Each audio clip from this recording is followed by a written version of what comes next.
Добар ден, почитувани, ја следите најновата Телма Амбулант. Денешното издание го реализираме во соработка со клиничката болница Жан Митрев.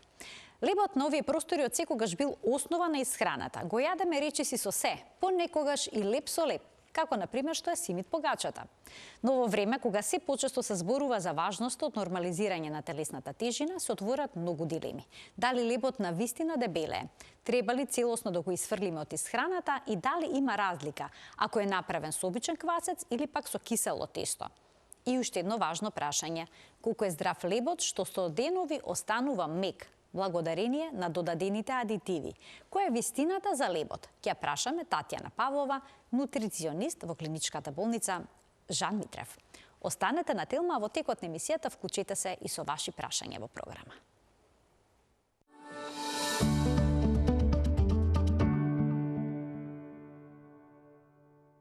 Треба ли целосно да го исфрлиме лебот во исхраната? Дали е тоа здраво, но и одржливо на долги патеки? Ова прашање ќе го упатиме на Татјана Павлова, нутриционист во клиничката болница Жан Митрев.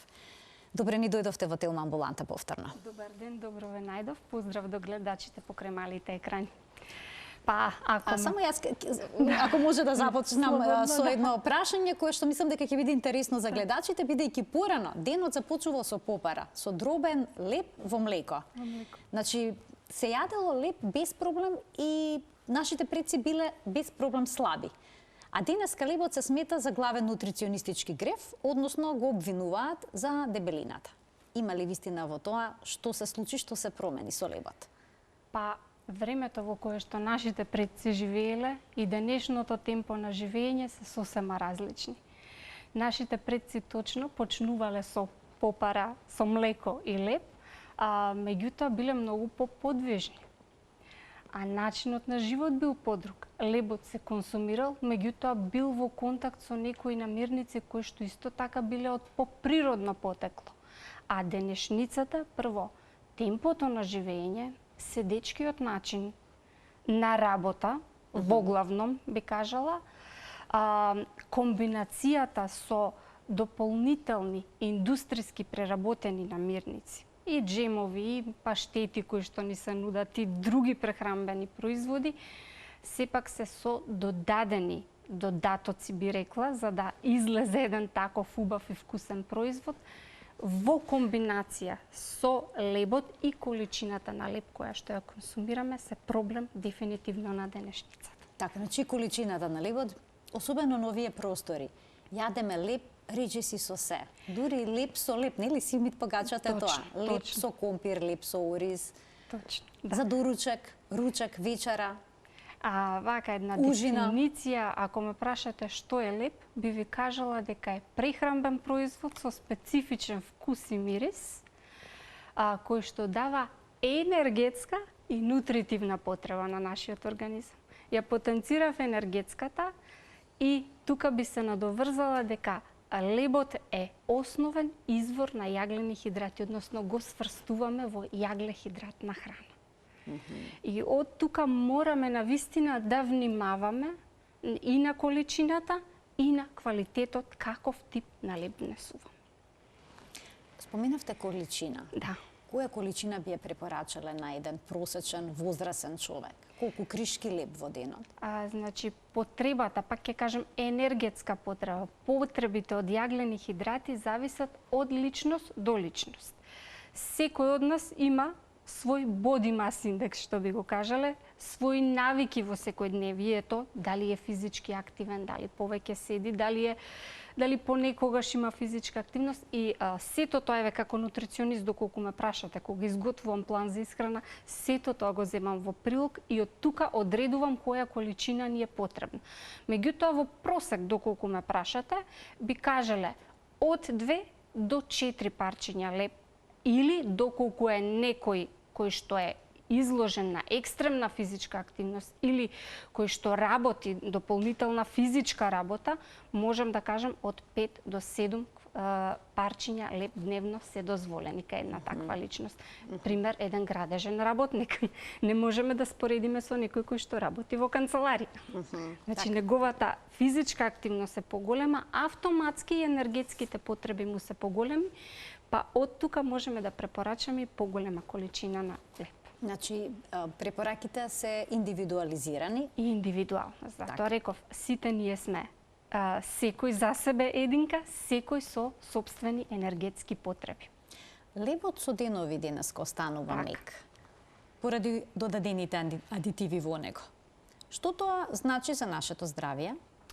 Воглавном адитивите, стабилизаторите, појачувачите на вкус кои што денеска се додаваат при подготовката на леп, има зошто се додаваат. Технолозите и како имаат тоа да го објаснат. Меѓутоа, и количината во која што смееме да ги додадеме, велиме дека е оправдана и не е некоја загрозувачка количина по нашето здравје.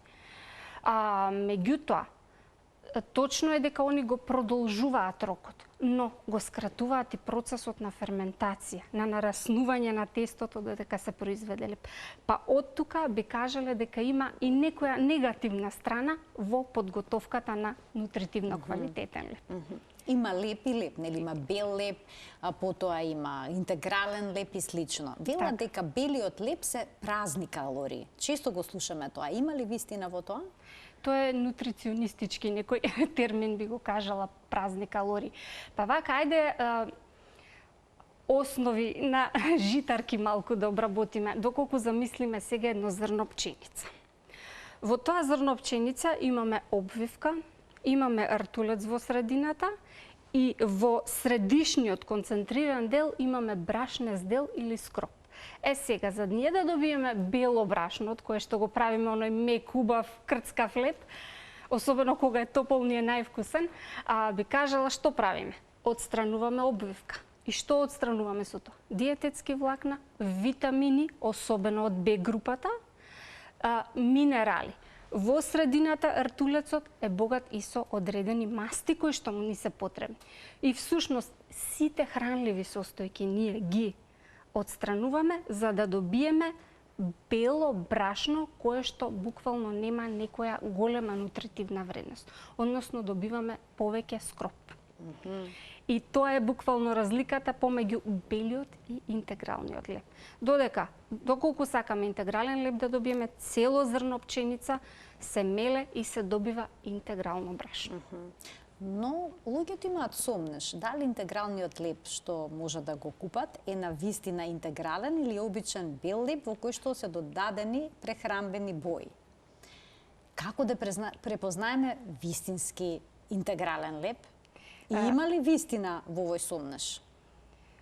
Како да препознаеме дали има вистина или не, тука малку законите и државата треба да се погрижат во тој дел, бидејќи доколку некој на рафтовите стави леп кој што го декларира како интегрален леп, апсолутно има законско право да стои зад сето она што го навел во декларацијата. А како ние да бидеме сигурни во тоа? Па доколку споредиме еден обоен леп, би земала пример, и еден интегрален леп. Првенствено интегралниот леп е потежок. Значи самиот по себе има погруба кора. Тоа се должи на диететските влакна, на пентозаните, тип на шеќери кои што се содржат токму во целото зрно пченица. Од друга страна, внатре е погруб, кога ќе пресечеме парче, значи не е така рамно и мазно. И доколку споредиме едно парче да оставиме неколку дена или еден ден е сосема доволно, во контакт со воздух, односно да го оставиме на собна температура, незаштитен, и едно парче леп кое што се сомневаме дека е обоен, доколку приметиме разлика во сушењето, интегралниот леп побрзо ќе се исуши. Додека останатиот леп нема така брзо да се исуши, тогаш сме сигурни дека сме купиле буквално обоен леп. Ова е добар тест кој што можеме да го направиме понекогаш дома, ако сакаме да се осигураме во квалитетот на лебот. Исто тој се случува, би се надоврзало и тука да знаеме колку е лебот поприроден, значи колку е навистина добиен со на потребна ферментација, 2 пати премесување и така натаму. Доколку оставиме леб во кесичка, каде што се создава влага. Значи, еве да испитаме две лепчиња. Она прашање кое што го начинавме на почетокот. Трае едното со денови и нема да даде мувла, односно нема да се развие габа, додека во поприродниот леп ќе се создаде за ден, два, максимум 3 влага. Односно ќе ни мувло са лепот. Значи, оно леп што му влосува, всушност е поприроден. Што побрзо му влосува. Што побрзо, да. Тој што побрзо му влосува е поприроден. Овие се некои технолошки начини како се испитува лепот. Значи, за да знаеме ние колку, ако еве сакам јас некој леп сум нашла рецептура, сум одлучила да го пуштам во производство и што правам, како ќе го тестирам. Колку брзо се суши, на колку време пуштам увла, односно влагата ќе создаде погодна позиција за развој на бактерии и габи и на тој начин да знам каде да модифицирам. За да лебот ми стои подолго време на рафтовите. Така. Да ги вклучиме гледачите, може би ги имаат прашања кои што е поврзано со оваа тема, почитувани, од тој момент емисијата е контактна. Споминавте двојно премесување на лебот? Зависно од рецептурата. Зависно од рецептурата. Сега некои лебови се подготвуваат со обичен квасец, а се популарно е киселото тесто, односно природно ферментираното тесто, така? Така. Која е разликата? Од нутритивен аспект. Природно ферментиран квасец, би го кажале. Добра. Па јас лебот имам многу интересна историја. Дури денеска во Швајцарија, во некој музеј се чува дури леб кој што е 6000 години стар. Меѓутоа, на почетокот, уште од време на палеолитот, кога нашите предци стварно не знаеле што производ добиваат, они едноставно со комбинацијата брашно и вода приметиле дека нешто се случува и откако ќе го испечат дека добиваат некој вкусен производ. После тоа старите египтјани дури и намерно оставале да скисели таа комбинација, а што добивале? Добивале квасец. Тоа е природниот квасец или она кисело тесто кое што денеска ни е толку многу популарно и кое што го фаворизираме. Ако ме прашате дали додаден квасец или леб со квасец добиен од кисело тесто, би се одлучила за лебот со кисело тесто. Зошто? Првенствено за да добиеме ние квалитетен квасец, тоа трае неколку дена. Од 5 до 7 дена за да го добиеме ние тој квасец. А што се случува тогаш? Мешаме и подхрануваме. Брашно, вода. Автоматски активираме микроорганизми. Тие микроорганизми создаваат пробиотици. Значи, не само што имаме природен квасец, туку тој е леб збогатен со пробиотици. Па поради тоа велиме дека е многу лесен, полесен за дигестија од обичниот купечки леб.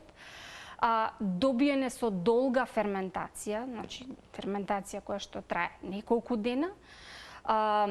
Значи, глутенот на некој начин се преработува, нема толку глутен како што има обичниот леб, па од таа страна би рекла дека навистина треба сите постепено да се свртиме и да користиме леб од кисело тесто. Вреди во домашни услови да си направиме маја, ако не се лажам. Маја се вели, да, маја или квас. Дали вреди? Ако имаме време ако имаме време, верувам апсолутно да. Апсолутно да. Меѓутоа, мајата, како велиме, колку подолго време ја храниме, колку подолго време си одржуваме, таа е се поквалитетна и се поквалитетна. Приготвувањето на леб со кисело тесто е буквално уметност. Јас сум го пробала и навистина интересно. И доколку некој се одлучи од гледачите да подготвува таков вид леб, би советувала мајата или квасецот да го приготвиме со ржано брашно, бидејќи има токму тие шеќери кои што му требаат за добро стварање на квасец. А после тоа, за да се приготви лебот, се користи брашно тип 500. Брашно тип 500, што значи брашно тип 500, какво е тоа? Типот на брашното, значи нас ни говори дека е добиено од одредена врста на пченица, значи И кога ќе кажеме тип 500, тип 400 и така, тип 850 и така натаму, тоа значи дека секое брашно си има свои специфичности каде ние можеме да го користиме. Дали ќе го користиме за добивање на крекери, дали во домашни услови, за кифли, за лиснато тесто и така натаму. Тоа означува типот на брашното. Имаме гледач, ќе му дадеме предност. Добар ден. Добар ден. Во програма сте, повелете. Имам само едно прашање. 6-та година до Великден леп никако не јадам. Дали тоа ќе ми штети на организамот? Значи 6 години поред за време на постите великденски воопшто не вкусувате леп? Не, леп. великденски пости воопшто во овие 6 години до Великден леп никако не јадам. Дали тоа ќе ми биде штетно на организамот? Така, да немате уште некој подпрашање? Да, зошто сте го отстраниле лебот од исхраната? Тоа така, као, нели, штетен е ово, она и го оставив ради здравието, ради тоа. Дали имавте препорака од некого? Па не, сите што викаат оставиле шекерот и брашното као исхрана и ослабнале и така има поголема килажа и си ослабнав за 2 години 25 килограми и сега дали ми е тоа штетно? Така, дали е тоа штетно, така, или има некакви здравствени придобивки. Ви благодарам што се вклучивте во програма, што не воведовте всушност во овој дел од разговорот, бидејќи тоа беше токму планирано во денешната телма амбуланта. Многу често луѓе на своја рака го исфрлат лебот сосема од исхраната. Што тоа значи за човековиот организам? Доколку лебот рековме дека е јаглехидратен извор, доколку не се отстрануваат и другите јаглени хидрати од исхраната, а во овој случај видовме дека има позитивни ефекти врз килограми конкретно, може би и некои други здравствени бенефити, не верувам дека нешто посебно би штетало. Меѓутоа, требаше да го допрашаме господинот и колку претходно леб консумирал, во кои комбинации лебот го користел. Доколку ете оризот, компирот и останатите јаглехидратни намирници се застапени во исхраната, не би требало да има некоја посебна штета. Меѓутоа, 1 до 2 парчиња леб, па и на вистина, не гледам во дневниот калориски внес дека не му би му направиле проблем. Конкретно, 1 парче леб, збориме средна, медиум, големина од 36 грама, збориме целозрнест леб, содржи само 88 калории.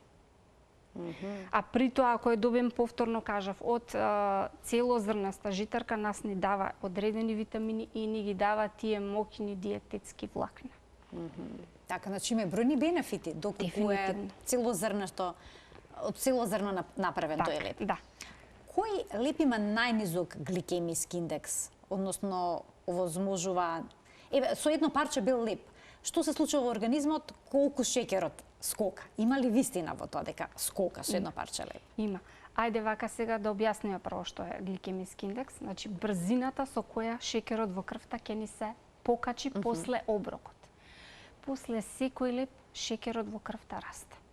Меѓутоа, наша цел како нутриционисти е да ги советуваме нашите клиенти како тој скок на шекерот во крвта да биде што е можно понисок. Кога консумираме точно бел леб, шекерот во крвта нагло расте и нагло паѓа. И тука се случува брз глад. Значи, нешто не заситило, меѓутоа сум огладнела можеби за 1 час. А треба... Не држи. Така, не држи.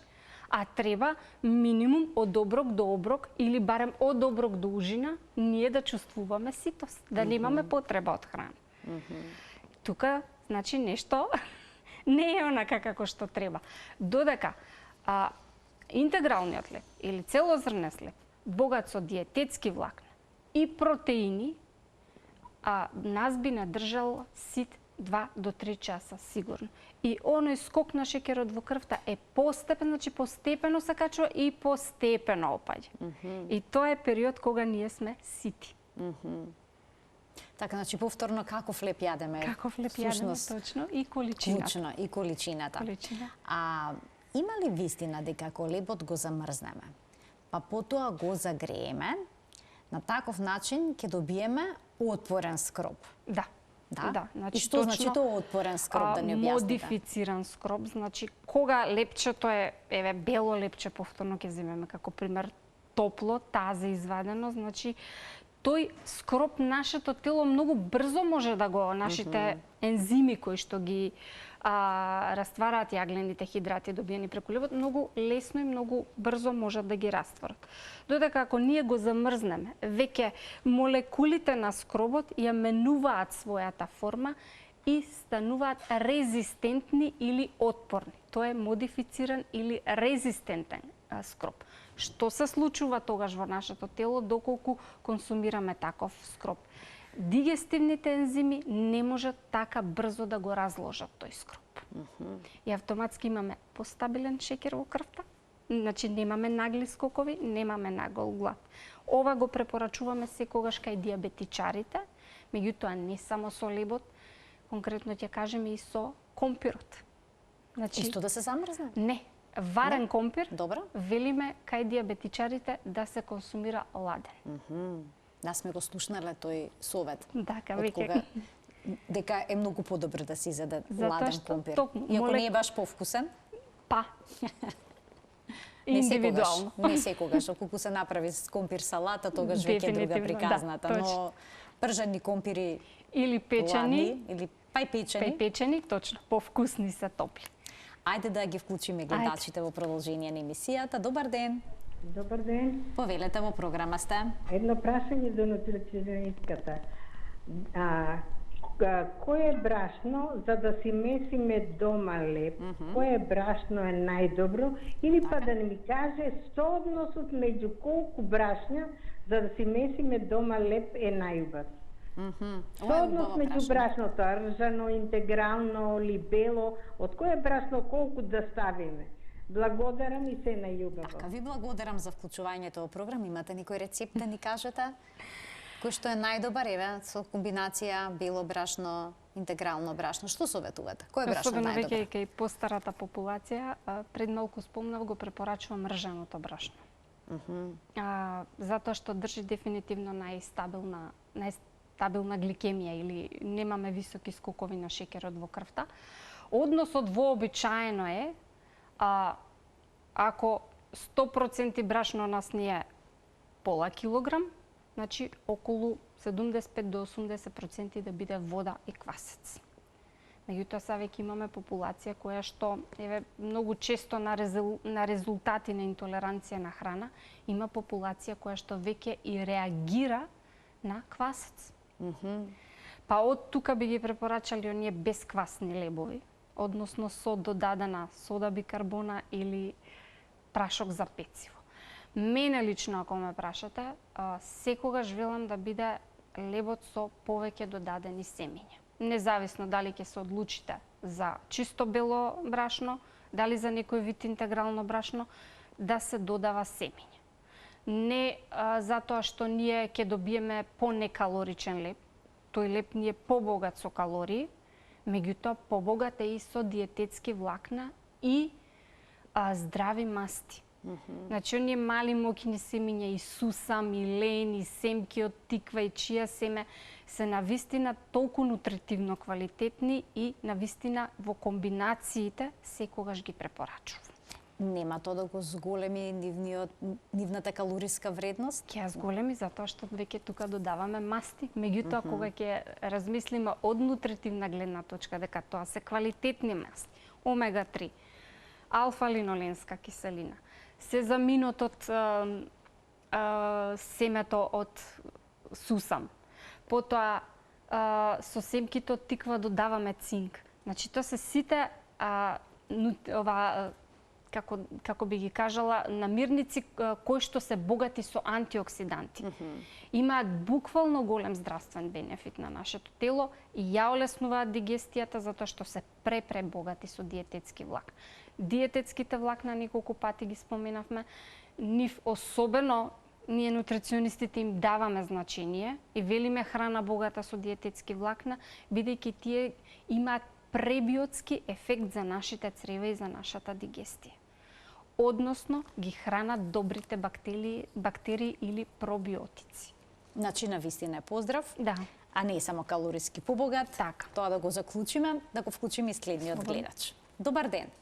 Добар ден. Во програма сте, повелете. Да ве прашам нешто. Ја поздрав до вас. Ви благодарам. Јас сум пациент со мултиплекс склероз. Така? И препорака од Австралија имам да јадам исклучиво лебови со биолебови. Исклучиво. Вика 2 до 3 кришки вика дневно.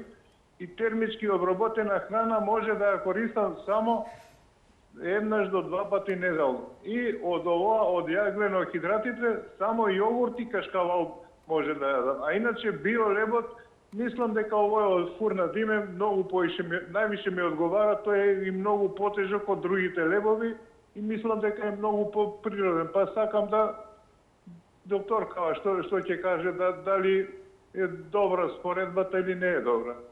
Така да, немате уште некој прашање или тоа би било Не, се? ја Добро. сум се Ви благодарам за вклучувањето во програма.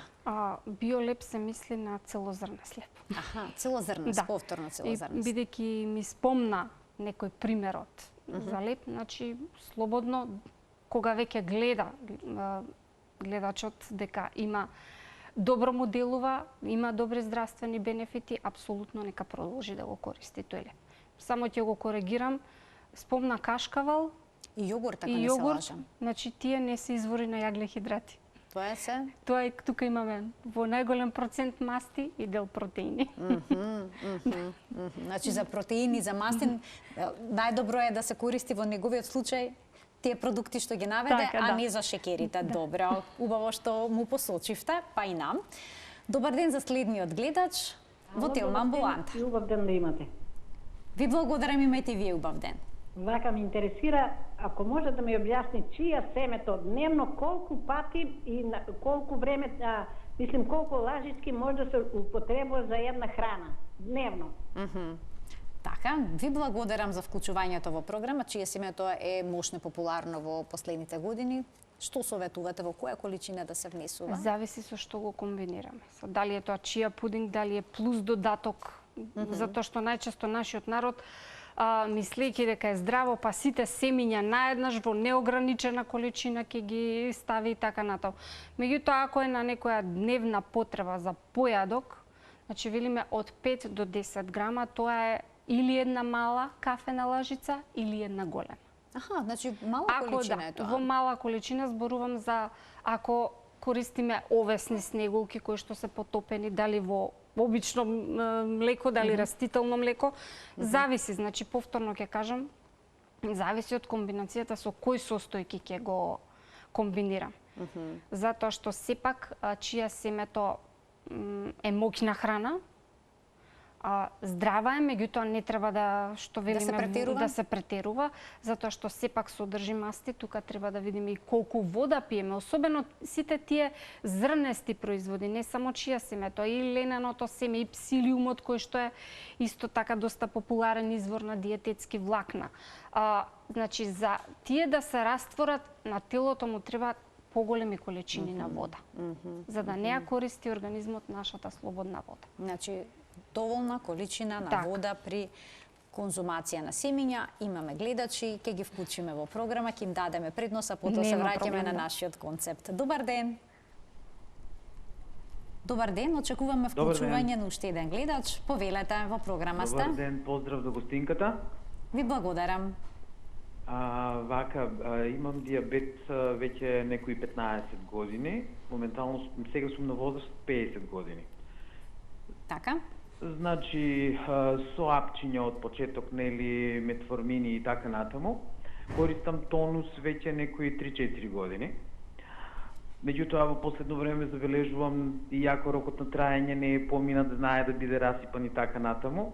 Така да совет за тоа каков тип на леп би можел дома да подготвувам. Добро, ви благодарам за вклучувањето во програма. Што советувате за диабетичарите?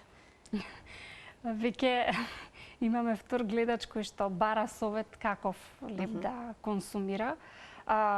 Значи, најдобар и најквалитетен леп е оној кој што дома ќе си го направиме, дефинитивно.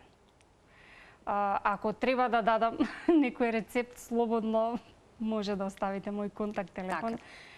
Не знам сега колку е момент за да дадам некој таков рецепт.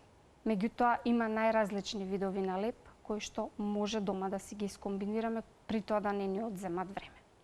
Така, ние ќе продолжиме со вклучување на гледачи, само ќе ги замолам да не спомнуваат имиња брендови на леп, туку зборуваме општо, дали е бел леп, дали е интегрален леп, црн леп и слично. Добар ден за следниот гледач. Ало?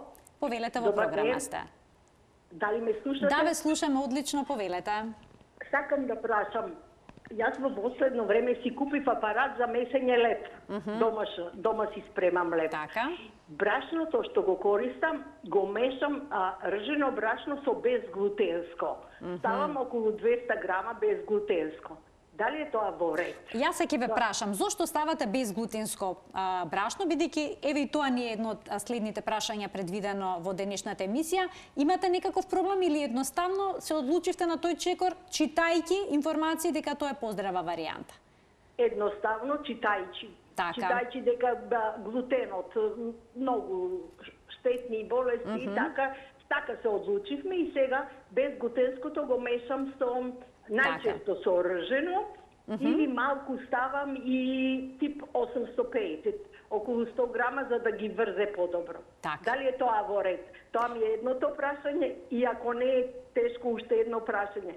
Ако почнам да подготвувам кисело тесто дома. Добро.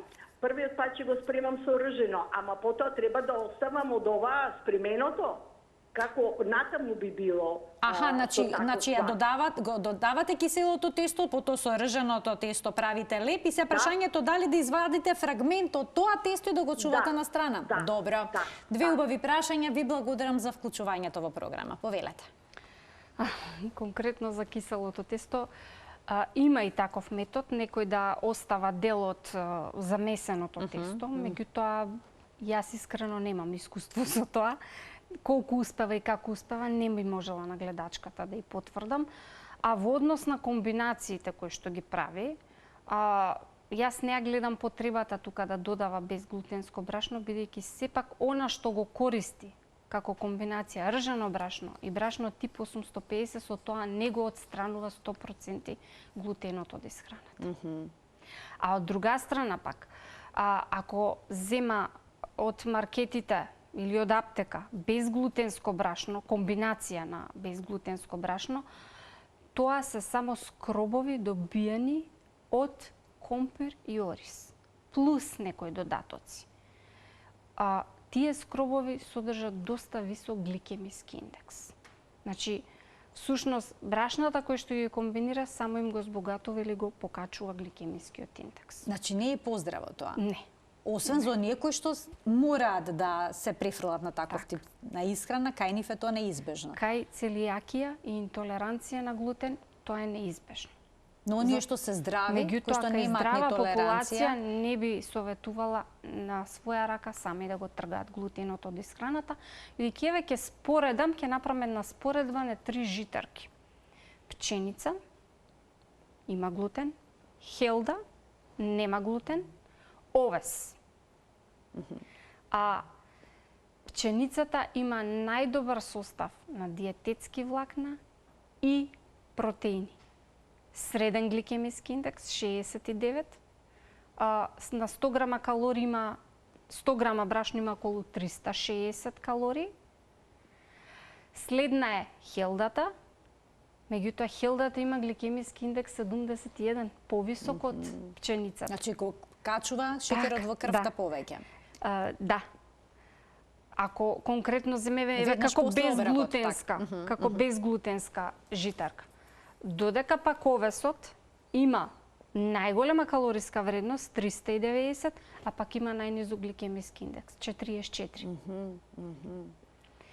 Значи комбинацијата е добра, со цел зависи што сакаме да добиеме. Дали лебо да го збогатиме со диететски влакна, дали повеќе протеини да извадиме, или да намалиме гликемиски индекс доколку сме диабетичари или едноставно сакаме да обрнеме внимание на флуктуациите на шеќерот во крвта. Добив знак дека има уште еден гледач. Добар ден.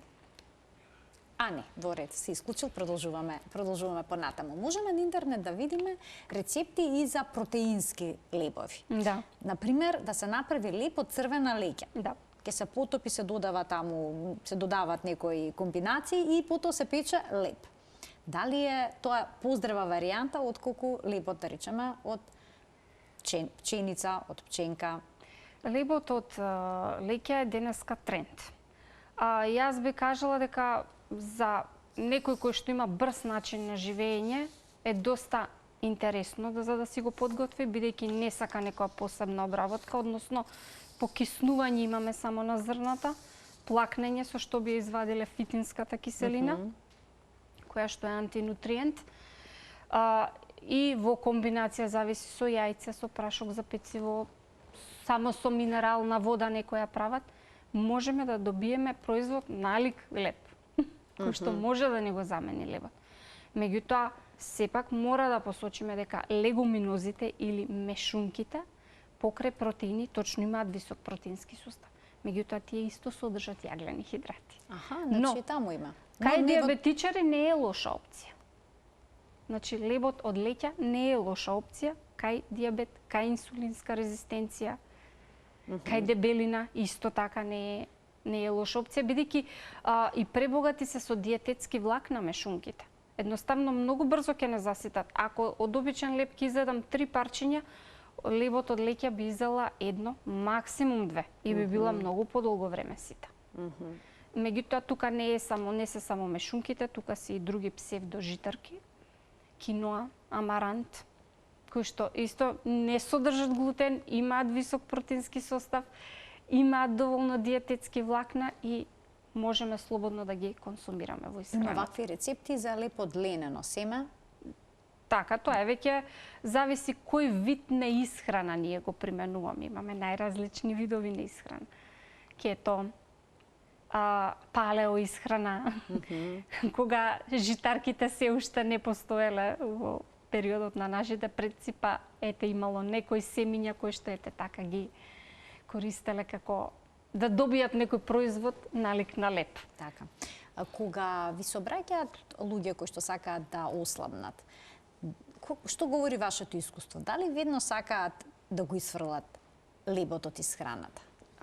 Прво, зависно колку килограми имаат загубени, меѓутоа обично популацијата која што има на вистина килограми загубени, дури и се размислува дали да отпочне режим на исхрана, затоа што едноставно се плаши да не биде гладна. И во тие случаеви лебот не го отстранувам од исхраната, дури некаде и каде што е потребно да се отстрани, како што е вечерата. Јаглехидрати нас на вистина не ни се потребни за вечера.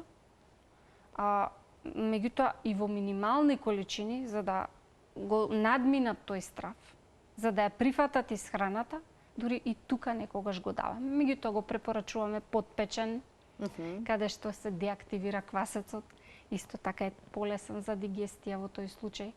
Нешто слично како и модифицираниот, како лебот со модифициран скроп. Така да не се секогаш спремни да го тргнат лебот од исхраната. А пак многу интересен факт е што од 1 јануари оваа година ние нутриционистите добивме и нова табела, нова пирамида на исхрана. Да. Сосема се промени. Така. Ако порано беше 55 до 65% јаглени хидрати, тие беа порано во основата на пирамидата. Сега е скроз обратно. Тие најмалку ни се потребни. Значи веќе протеините си го добија своето место и диететските влакна, односно зеленчукот, овошјето, протеините, кои што треба да ни бидат основа на исхраната, па постепено, полека, најмалку јаглените хидрати. Ке треба да се променат многу навики во исхраната. Так. Има бројни дискусии на оваа тема. Дали оваа пирамида да исхраната на вистина треба да се преврти или не треба, но Мене, ако ме прашате, што сега е вие? сосема во ред. Значи, на вистина, протеините си го добија своето место. Вака, ако разгледаме како човековиот организам реагира, внесуваме храна, значи внесуваме еден оброк. Тој оброк има и јаглехидрати, и масти, и протеини. најбрзо си одат јаглените хидрати. После тоа протеините од нашето тело, на крај мастите. А за ние да покачиме килограми, значи претежно популацијата со поголема тежина или што се соочува со сериозна дебелина, најчесто е на високо јаглехидратна и високо масна храна. Најмалку протеини. Што значи јаглехидратите и мастите даваат енергија на телото. Додека протеините имаат градлива улога, значи они учествуваат во градбата на клетката, во градбата на нашите мускули, едноставно го формираат нашето тело. И затоа да не се плашиме да ги консумираме, но и тие се според индивидуална потреба. По килограм колку протеини секое тело треба да внесе. Според оваа променета пирамида на исхрана, како би го започнале денот за појадок, што би се советувало? Па искрено, јајцата се многу добра опција за појадок. Значи, би одбрала опција, како што рековте, леп од леќа, леп од киноа, или би додала варена киноа во комбинација со јајца плюс белки, значи за да го зголемиме протеинскиот состав. И тука секако да не заборавиме зеленчук многу.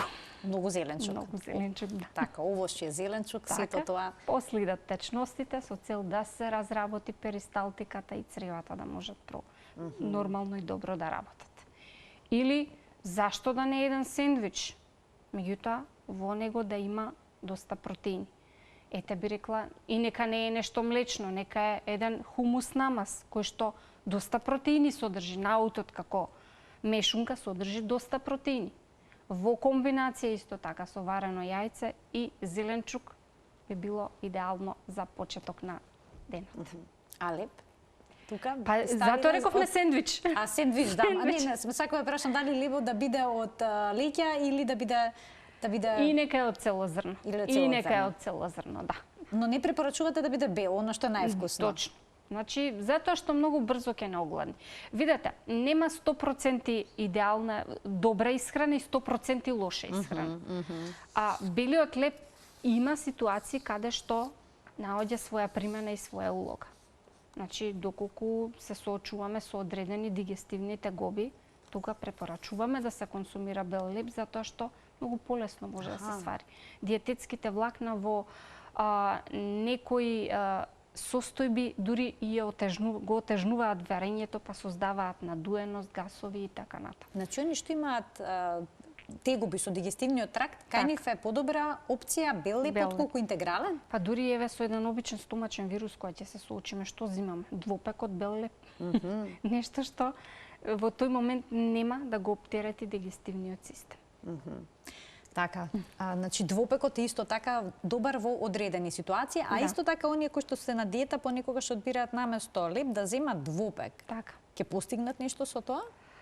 Количината зависи колку двопек ќе изеде. Да не е толку вкусен, претпоставам како топол бел леп кога ќе земеме на маса. Дефинитивно е така, меѓутоа искрено е лесно сварлив и ете на некој начин би ни го збогатил оброкот со јаглени хидрати, ако треба да извадиме некој извор на јаглени хидрати.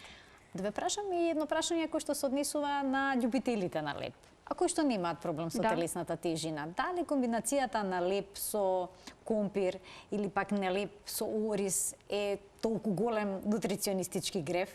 Не е грев, меѓутоа тоа се два исти извора. Значи, два извора на јаглехидрати внесуваме. А велиме дека еден оброк треба да ни ги овозможи сите макронутриенти, и протеини, и јаглехидрати, и масти. Или доколку земеме малку ориз, леп, а остатокот е богат од оброкот со протеини, не гледам дека е некој голем грев. Така, тешко се менуваат навиките, бидејќи на вистина ние тука на овие простори јадеме многу леп. Да, ние сме нација која што на вистина сакаме да консумираме лепи, бели пецива. Бели пецива, па утро тој така печува всушност. Па и тестенините тука. Да, тестенините. И ние ги сврстуваме во јаглехидратна исхрана. Тајната, да речеме, е умереноста? Може така да заклучиме? Дефинитивно, да, дефинитивно. 2 парчиња леб во текот на денот баш никако нема на вкупниот калориски внес. Многу често ќе слушнеме да го тргнав лебот од исхраната, а од страна колку други намирници вака несвесно ќе си чепнеме што содржат јагле-хидрати, не сме ни свесни. Или не јадам леп, ама јадам геврека. Пак е тоа исто. Така, да. Така, значи на долги патеки тоа би било тешко одржливо сосема да се исфрли. Не случајно велиме балансирана исхрана. Од се помалку. А имате ли некој рецепт на крај за брза подготовка на леп, да не седиме премногу долго во кујна? Да. Значи, леп јас што велам, што го правам за 15 минути. Мелени семиња, значи тука се по избор веќе. Од све по 2 лажици да земеме. Нека е семки од тиква, нека е сончоглед, нека е ленено семе, просо или киноа, хелда, се тоа во блендер изблендирано, а настрана одстојано чија семе. Тоа кога ќе го сврземе, дури не ни треба ни пециво.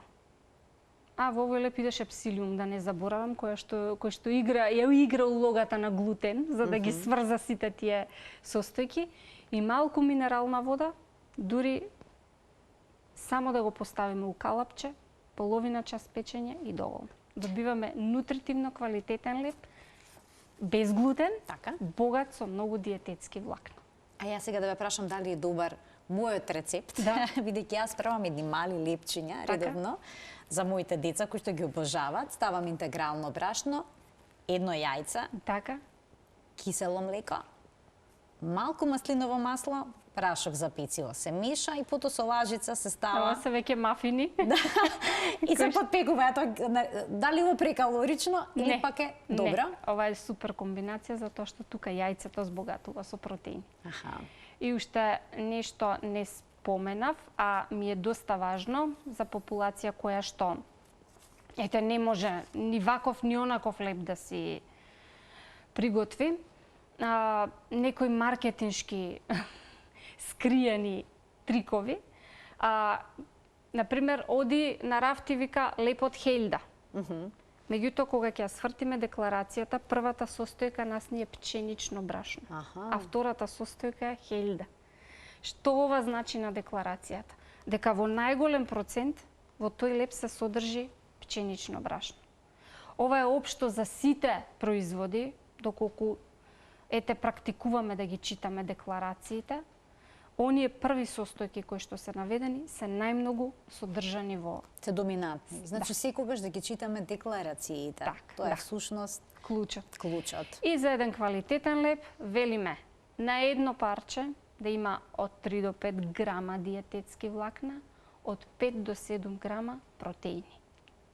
Тоа би било идеален, значи нутритивно квалитетен леп. Тоа го опишува на декларацијата? Да. Значи мора да има и на 100 грама и на парче.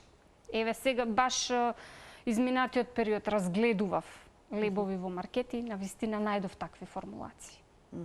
Да се задржиме значи на тоа и да читаме декларации. Доколку веќе мора да купуваме леп. Така. Ретко кој од нас има време секој ден да замеси леп, но кога имаме простор и кога има некој брз рецепт, зошто да не? Ви благодарам многу за денешното гостување во Телмамбулант. Ви благодарам и на вас. Се надевам дека и задржавме внимание кај гледачите. Верувам. И бевме од корист денеска. Верувам дека научија многу нови работи. Ви благодарам уште на за гостувањето, ќе им се заблагодарам на гледачите за вниманието со кое што денеска ја следа емисијата. Почитувани ви посакувам пријатен ден.